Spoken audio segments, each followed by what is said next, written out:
Wilayah Samudra Pasai merupakan titik pusat penyebaran agama Islam di berbagai daerah. Perkembangan ini meluas sampai ke daerah Minang, bahkan sampai ke Jawa, yang kini di Jawa dikembangkan oleh Wali Songo yang mendapat kedudukan sebagai sesuhunan atau sunan pada saat itu. Di Indonesia sendiri, perkembangan tasawuf terbagi menjadi 7 pembabakan waktu, yaitu pada tahun 1610, seorang tokoh yang bernama Hamzah Fansuri yang hidup di pertengahan abad ke-16 sampai abad awal ke-17, yang ajarannya ialah tentang wujudiyah atau konsep hakikat wujud atau penciptaan. Kemudian pada abad ke-17 atau lebih tepatnya pada tahun 1606 sampai 1637 Masehi, Kerajaan Aceh memiliki mufti sekaligus ulama yang masyhur, yaitu Syekh Abdul Rauf As-Singkel, yang nama aslinya ialah Syekh Abdul Rauf Al-Ali Al-Fansuri. Syekh Abdul Rauf juga menentang paham wujudiyah tentang penyatuan Tuhan dan hamba. Ia lebih menekankan tentang transendensi Tuhan terhadap ciptaannya dari aspek imanensi sebagaimana paham kaum wujudiyah. Hal ini juga ditentang oleh Nuruddin Ar-Raniri, yang nama lengkapnya adalah Nuruddin Muhammad bin Hasan Jin Al-Hamid As-Safi'i Ar-Raniri. Ia memberantas paham wujudiyah yang dianggap sesat olehnya. Kemudian Syekh Yusuf Al-Makassari. Syekh Yusuf Al-Makassari dilahirkan di Sulawesi pada 18 awal 1036 atau 3 Juli 1629 Masehi. Ia menganggap bahwa kehidupan dunia tidaklah untuk ditinggalkan dan nafsu tidak dimatikan.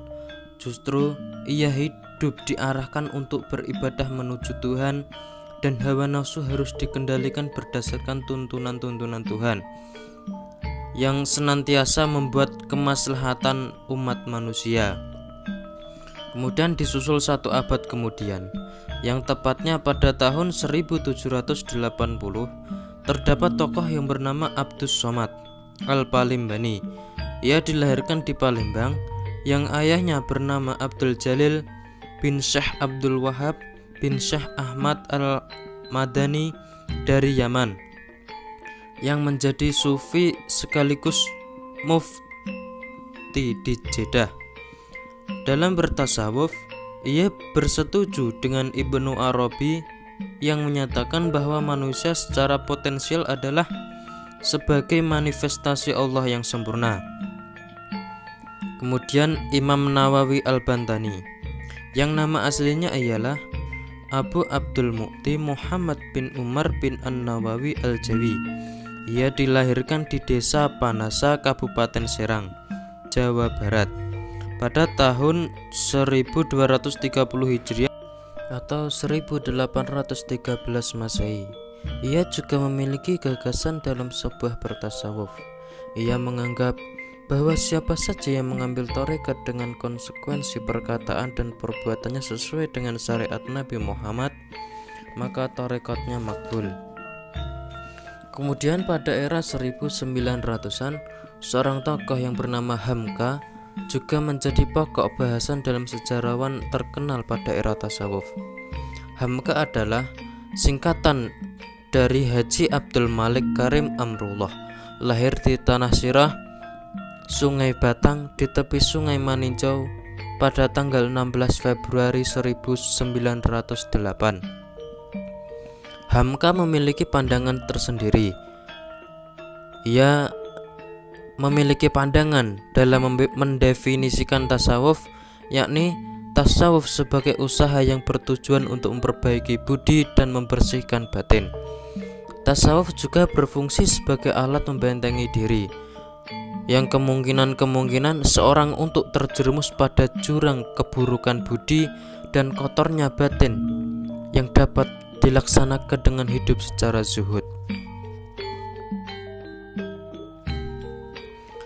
Jadi bisa kita tarik kesimpulan bahwa pada tahun 1610 Hamzah Fansuri dengan paham wujudiyah yang hal ini ditentang oleh Abdul Rauf As-Singkel pada tahun 1630 dan juga Nuruddin Ar-Raniri pada tahun 1650. Sedangkan pada tahun 1690 Syekh Yusuf Al-Makassari memahami tasawuf dengan konsep insan kamilnya.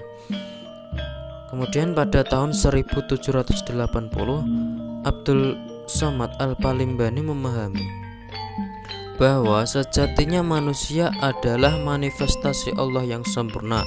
Kemudian pada tahun 1850 Nawawi Al-Bantani dengan memahaminya tentang konsekuensi tarekat. Sedangkan pada tahun 1980 seorang tokoh Hamka berpendapat tentang bertasawuf, yakni upaya untuk membersihkan budi dan batin.